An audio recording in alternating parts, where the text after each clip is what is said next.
La lista con 15-15. pasar lista, por cierto. Con 15-15. Los que estamos acá. Los que estamos aquí, 15-15. Un punto. Sí, va a pasar lista. Ya, pues sí. Ah, ahí está, perfecto. Es que es pilísimas, mi auxiliar.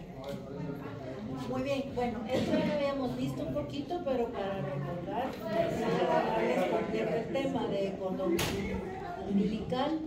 Habíamos dicho que prácticamente el cordón umbilical es la unión a la vida, ¿verdad? Lo que nos va a permitir que se desarrolle el embrión y el feto.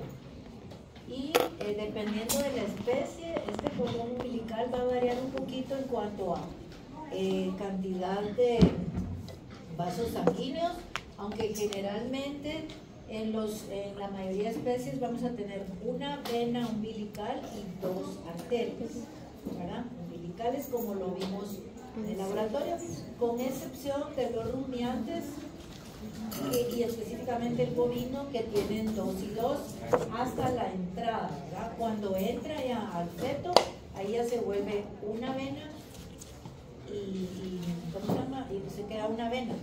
Eran 2 solo hasta la entrada, en rumiante.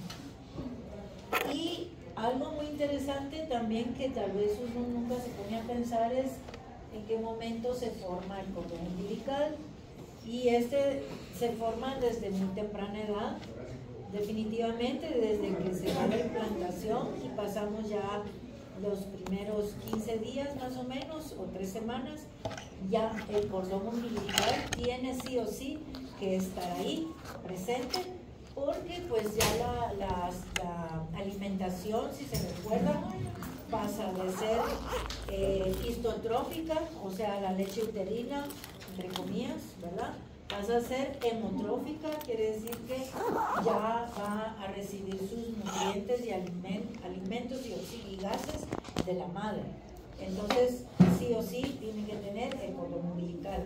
Y es por eso que desde la 3ª semana de gestación, más o menos, ya el cordón umbilical está formándose, gracias a unas células que se llaman blastodérmicas, ¿verdad?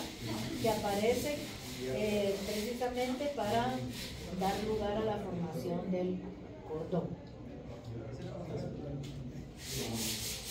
Entonces, el cordón vascular, habíamos dicho ya, que es un cable vascular, principalmente, ¿verdad?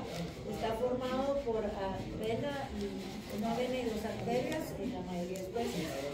Y tiene también una estructura que es un tejido conectivo laxo, que también se le llama en humanos, más que todo, jalea, porque parece como una jalea de huarto, ¿verdad? El nombre de quien la descubrió, ¿verdad? Entonces, en humanos, que sería este que estamos viendo acá, el cordón va a tener de 1 a 2 centímetros de diámetro, no es tan grueso, y de largo puede llegar a medir 1 metro, pero el promedio y lo ideal es de 55 centímetros, porque cordones umbilicales muy largos tienen al problema de que se enrollan, ¿verdad?, en el cuerpo, muchas veces en el cuello, es peligrosísimo. O cordones muy cortos tampoco le dan movilidad al embrión. Entonces, puede ser genético, incluso puede haber algunos problemas cardiovasculares que se heredan, que vamos a ver un poquito adelante. Pero también no solo es genético, sino por especie. O sea, ya está determinado, ¿no? O sea, que en general el promedio serían 55 centímetros. Esto ya se lo mencioné, que va a tener 2 arterias y una vena generalmente, pero más o menos un 1% de los recién nacidos de humanos, podría haber solo una arteria umbilical, y entonces esta alteración, era lo que estaba diciendo, va a terminar prácticamente en anomalías del sistema cardiovascular, ¿verdad?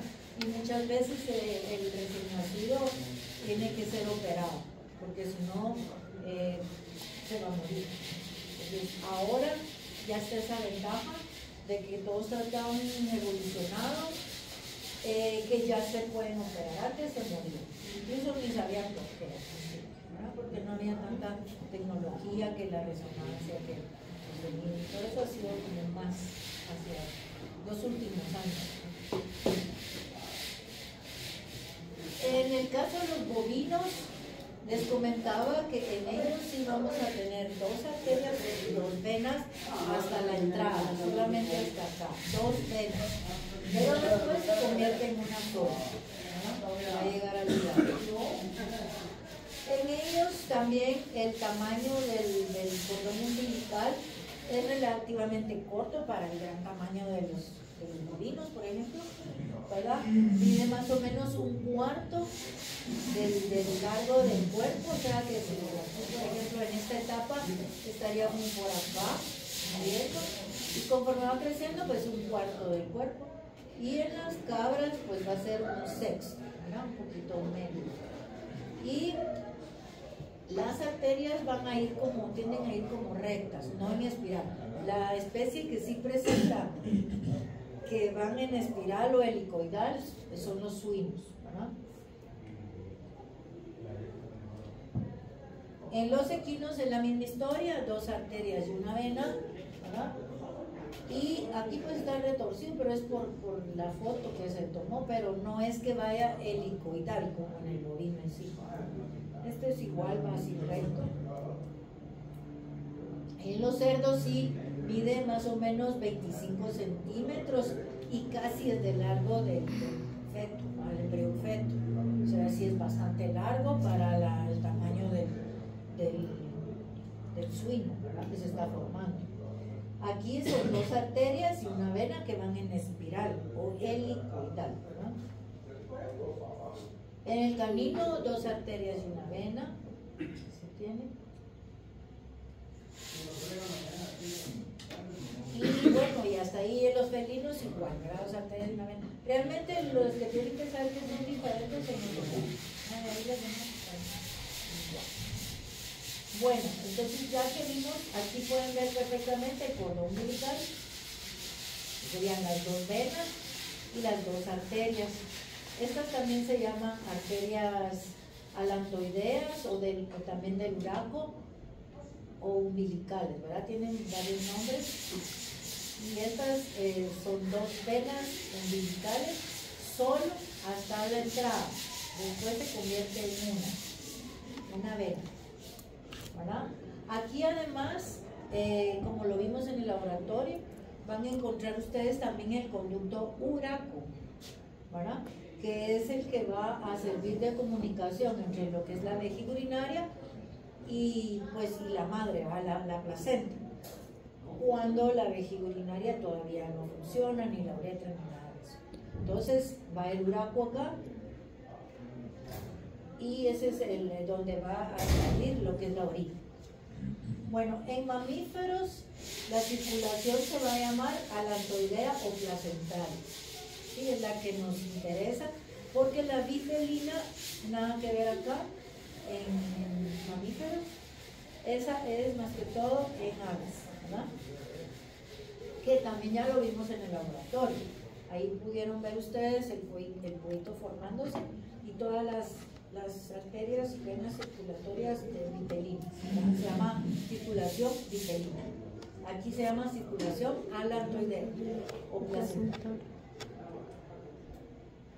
Entonces, aquí empieza lo bonito. Aquí, fíjense que en los embriones fetos, la circulación es bastante diferente que en el recién nacido. Y es tan interesante esta circulación que se da que cuesta un poquito entenderla, pero después de varios años ya, lo que hace en el feto o el embrión feto es lo que se hace es utilizar algunas venas, como por ejemplo la vena cava posterior, para llevar sangre oxigenada. Fíjense lo que me estoy diciendo. O sea que aquí en esta vena, ya cuando nace va a ir sangre pobre en oxígeno. Pero en los fetos a partir del hígado va a llevar sangre oxigenada. Y esto es posible porque existen unas estructuras en el feto que al momento de nacer se vuelven vestigios, o sea, ya no van a estar. Pero durante la etapa fetal y embrionaria las vamos a encontrar, y eso es lo que permite que esta sangre que lleva oxígeno vaya a lo que es el cuerpo del feto por medio de algunas venas, ¿verdad? Por eso les digo que cuesta un poquito el inicio, pero bueno, después de analizarlo bien ya uno se da cuenta cómo es que funciona. Entonces, vámonos desde el principio acá, que aquí estaría la placenta, ¿verdad? ¿Qué tipo de placenta presentan estos animales? Cotiledonal. Cotiledonal, macroscópicamente hablando. Y es epitelio corial. Macroscópicamente hablando. ¿Y pérdida o no pérdida? Es sin pérdida. ¿Qué me dices? Es que no me recuerdo de cómo se llama, pero es adecidua. Adecidua. Va, muy bien. Entonces, aquí va a estar la placenta, o sea, van a estar los placentomas, que es la unión entre el cotiledón y la carúncula, ¿verdad? Del útero. Y entonces, a través de esos placentomas, se va a ir la sangre oxigenada a través de las venas, primero en el cordón umbilical y luego vena umbilical, ¿verdad? Entonces, va a fluir sangre oxigenada desde la placenta hacia lo que es el hígado. Llega primeramente al hígado, ¿verdad? La vena umbilical llega al hígado, y aquí en el hígado existe una estructura que se llama ducto venoso en rumiantes y carnívoros. Ducto venoso. En los primates y humanos se llama seno portal en el hígado. Y en lo que son equinos y suinos no existe así una estructura como tal, sino que son capilares. Está lleno de capilares hepáticos, ¿verdad? Entonces, esa vena llega al hígado, al ducto venoso, en el caso acá, del rumiante, y luego de irrigar en el hígado, continúa su camino buscando el corazón, hacia la parte derecha, aurícula derecha del corazón, y lo hace por medio de la vena cava posterior, caudal o inferior en nosotros, porque estamos así, ¿va? Entonces está abajo, inferior, superior. Pero como ellos están así por los patos, sería caudal craneal, ¿va?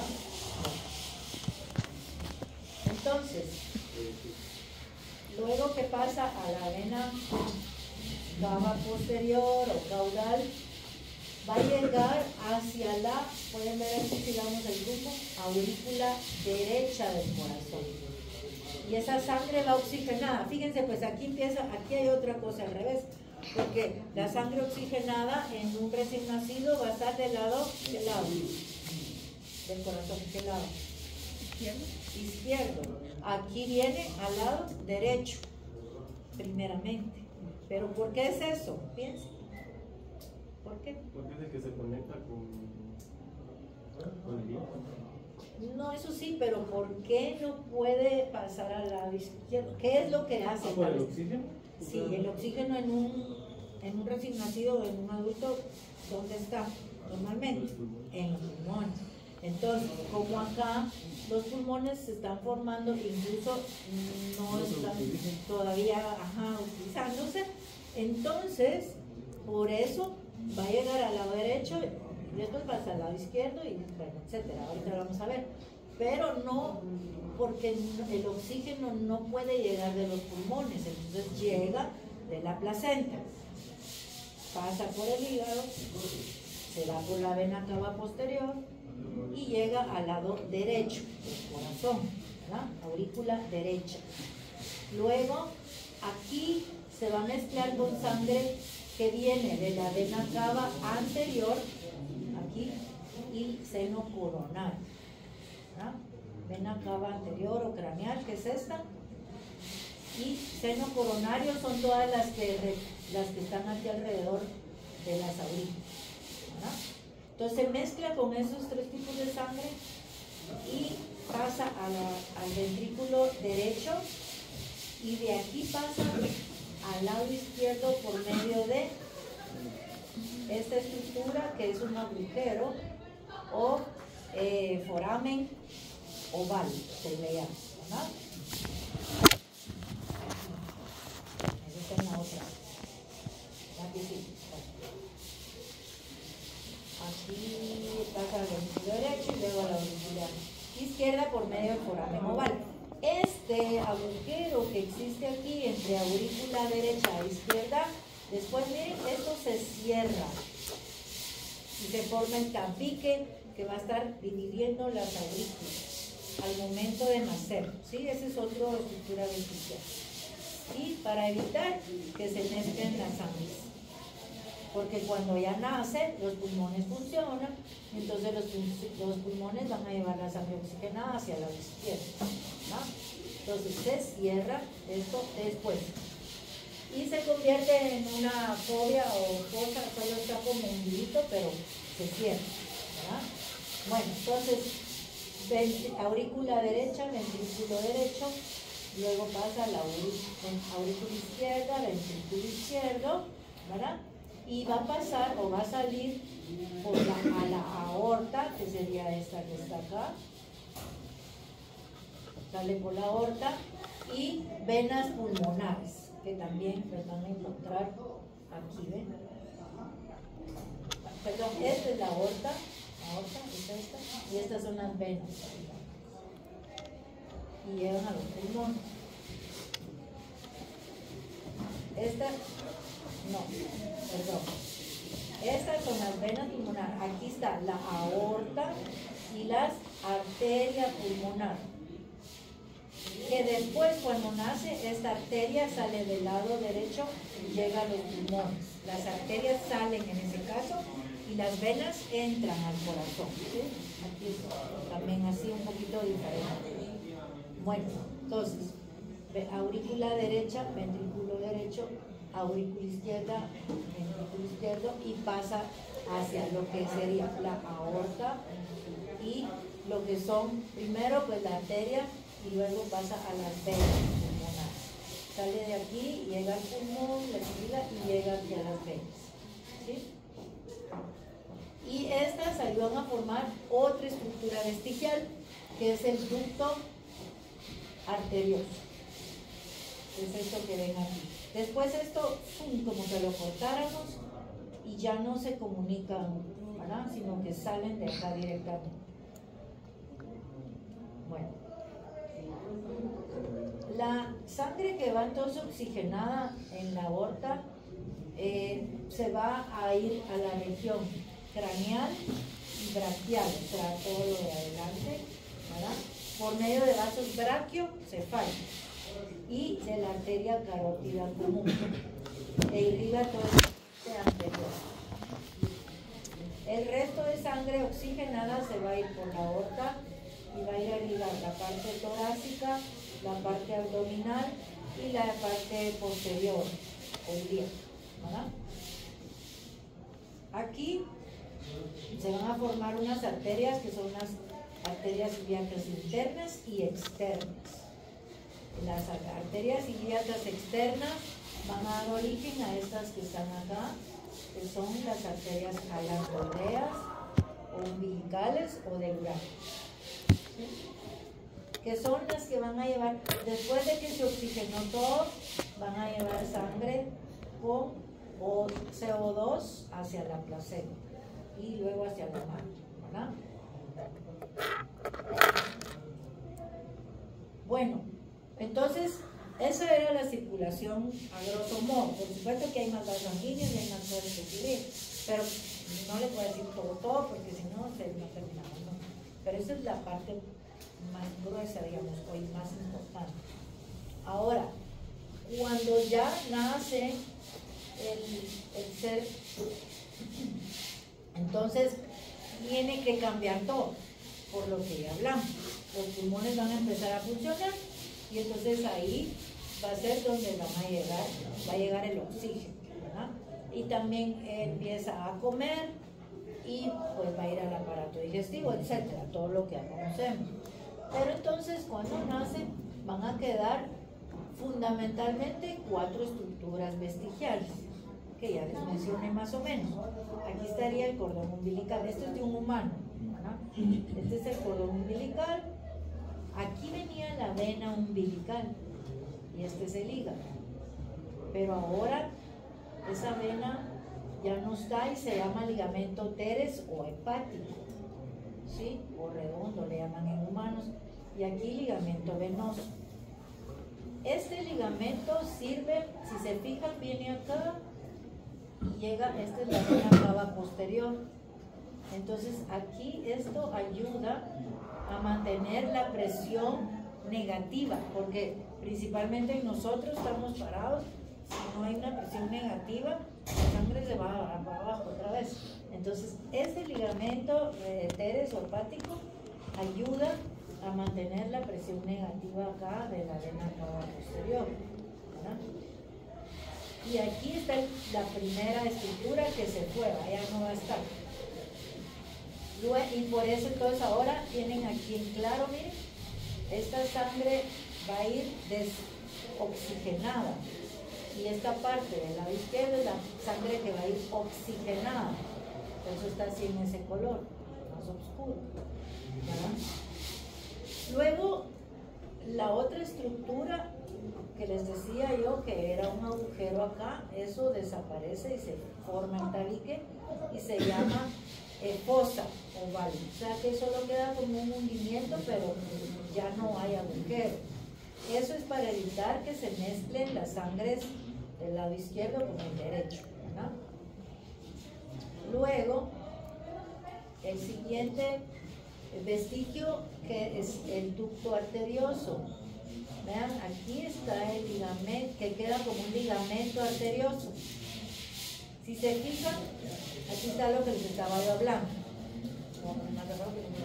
Aquí, digamos, este es el lado izquierdo, ya en un recién nacido una vez. Viene la sangre oxigenada por la vena cava posterior, llega a la aurícula derecha, aquí se mezcla con la vena cava anterior y del seno coronario, y de aquí, miren, sale, ¿vean? Sale hacia los pulmones, ¿vean? Aquí señalan los pulmones, entonces viene y por las arterias, venas o arterias pulmonares llega hasta los pulmones, sangre sin oxígeno, y luego esa sangre llega hacia el lado izquierdo, aurícula izquierda, por las venas pulmonares, aquí las tienen, ¿eh? Y aquí van las venas pulmonares, llegan a la aurícula izquierda, estamos. Y bueno, y aquí pues sale siempre la aorta, ¿no? Eso sí,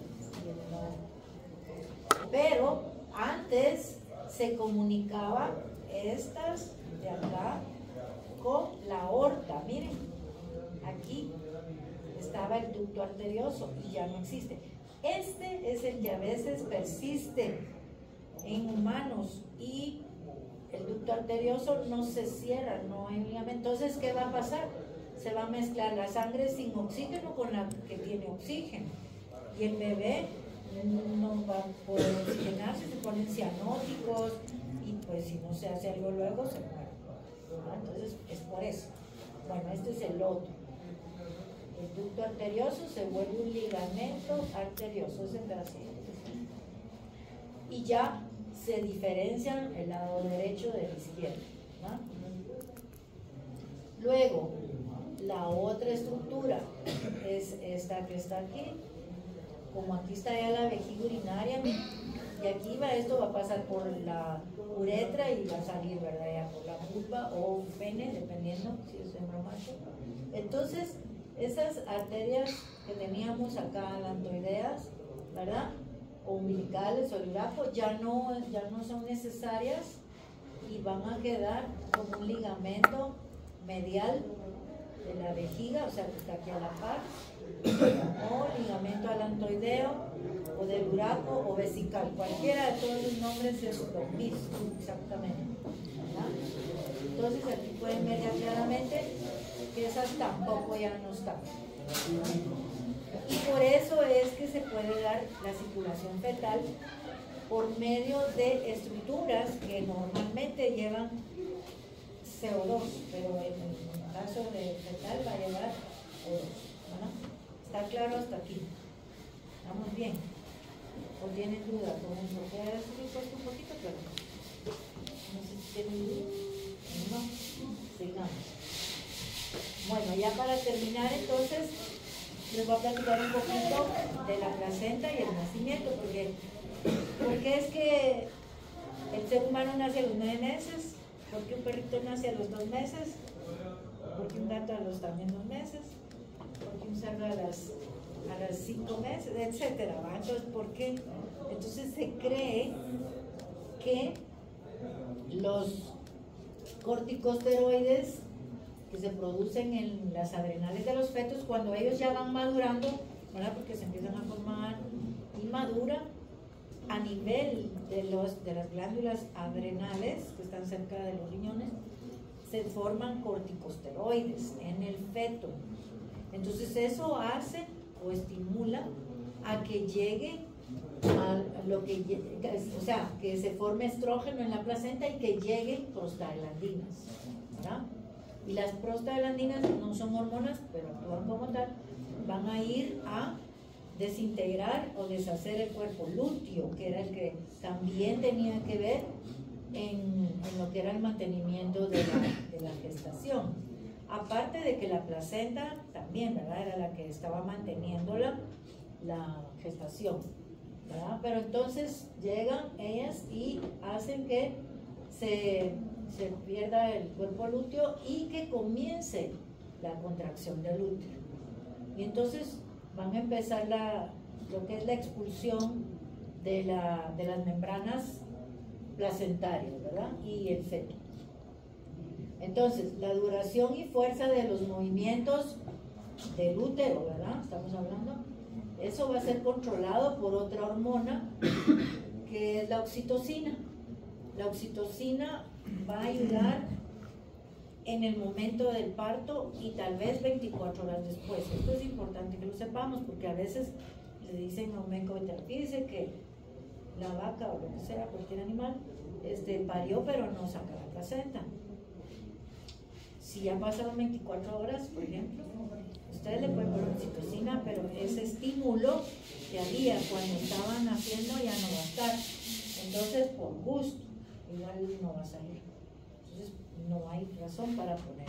Pero si es luego, ahí sí. ¿Bueno? El nacimiento se va a dar más o menos en 3 etapas en todas las especies, ¿verdad? Lo primero que va a suceder es que se abre el canal para el nacimiento, o sea, a nivel de cadera los huesos se separan, por eso es tan doloroso, se abren para dar lugar al paso del feto. Entonces, y también el canal, todo lo que es por donde va a pasar el feto se va abriendo, se va expandiendo y luego ya se expulsa el feto como segundo punto. Y luego estamos en la etapa del postparto, que es cuando se eliminan las membranas placentarias o sea, la placenta, ¿verdad? Dependiendo de la especie, la placenta normalmente tendría que eliminarse la placenta casi inmediatamente desde el parto, normalmente. Pero dependiendo de la especie, algunas presentan retención un poco y otras no. En el caso de los suinos hemos dicho que es muy difícil crear tensión por el tipo de placenta que solo están sobrepuestos, ¿verdad? En el caso de bovinos sí se da, en equinos tampoco se da mucho y en caninos pues poco que sepa yo también porque cada uno tiene su bolsita, ¿verdad? Este es de una cerda, son multíparas, o sea tienen varias bolsitas varios, un cuerno uterino, este es el ovar, este es el cuerno uterino, aquí van a estar los fetos, tomen su placenta, y a la hora del parto van a ir saliendo uno del lado derecho, uno del lado izquierdo, se van a ir como se van a ir pasando uno, ¿verdad? En orden. O sea, es tan increíble eso porque no van a nacer todos los de aquí primero y después no, van a ir uno de acá y así, ¿verdad? Y aquí pues ven cómo están haciendo. Esta es la cervix que está dilatada. En el caso de humanos pues es más o menos la misma historia. Acá tenemos todo lo que es el canal y con la cabeza del feto pues se va a ayudar a que haya dilatación, ¿verdad? Y luego va a ir saliendo, esta es la fase de expulsión, y luego le llaman en humanos alumbramiento cuando pues ya nació, o sea, es el posparto o que ya hay nacimiento. Dice, ya fue tal vez ustedes no lo han escuchado mucho porque eso era más de los tiempos de antes, de sus abuelitas, bisabuelitas, que decían, ya dio a luz, ya está el alumbramiento. Entonces se refiere a eso, pues de que ya salió. Acá es bien complicado cuando no vienen en esta posición, que es la normal, porque pues obviamente las piernas o las naquitas no van a lograr esta dilatación, ¿verdad? Entonces es cuando hay que hacer cesárea, o a veces se logra componer, pero eso es más complicado, casi no se hace. Aquí tenemos en un equino, aquí salió el feto con todas sus bolsas, pero cuando la yegua se levanta, hace que se rompa para que pues pueda respirar, ¿no? Entonces la yegua camina un poco y va a jalar la placenta o va a terminar de caer, pero eso ayuda a que se le liberen las vías respiratorias. Generalmente la hembra va y en el caso de los carnívoros empieza a lamer y lamer, en todos, pero más yo he visto en carnívoros que es mucho más de lo que los lamen. Empiezan por la carita, ¿eh? Para que puedan respirar. O sea, es instintivo, el instinto es muy fuerte, ¿verdad? Y hasta ahí creo que estamos. No sé si tienen alguna duda. Dependiendo de la especie, así va a ser el parto. Yo les puse varios